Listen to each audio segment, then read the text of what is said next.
الحمد لله نحمده ونستعينه ونستغفره ونؤمن به ونتوكل عليه ونعوذ بالله من شرور أنفسنا ومن سيئات أعمالنا من يهده الله فلا مضل له ومن يضلل فلا هادي له ونشهد أن سيدنا وسندنا وحبيبنا وطبيبنا ومحبوبنا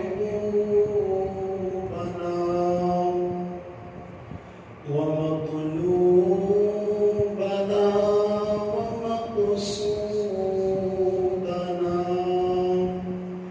وآلانا وأولانا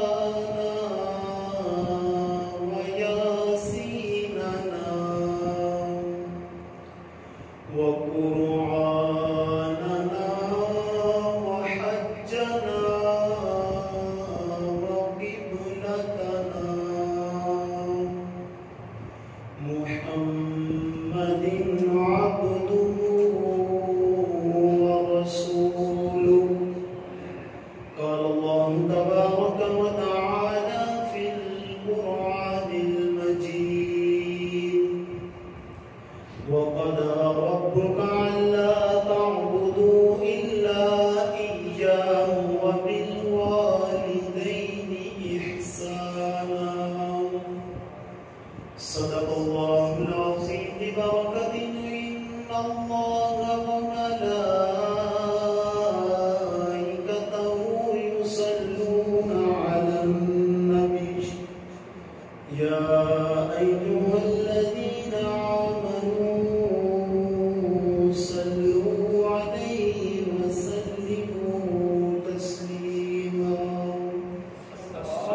الصلاة والسلام عليك يا سيدي يا رسول الله وعلى آلك وصحابك يا سيدي يا حبيب الله الصلاة والسلام عليك يا سيدي يا نبي الله وعلى آلك وصحابك يا سيدي يا نور الله بندہ پروردگارم امت احمد نبی دوست دار چار یارم تابع اولاد علی مذہب حنفیہ دارم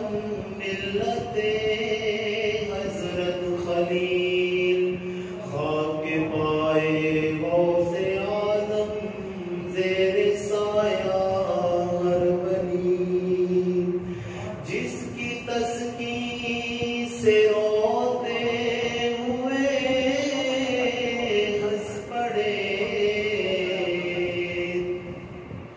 اس تبسم کی عادت پہ لاکھوں سلام فتح باب نبوت پہ بے حد درود ختم دور رسالت پہ لاکھوں سلام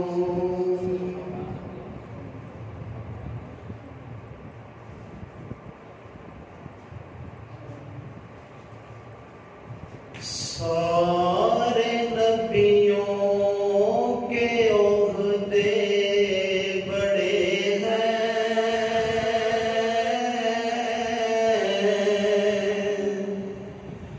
لیکن آقا کا منصب جدا ہے سارے نبیوں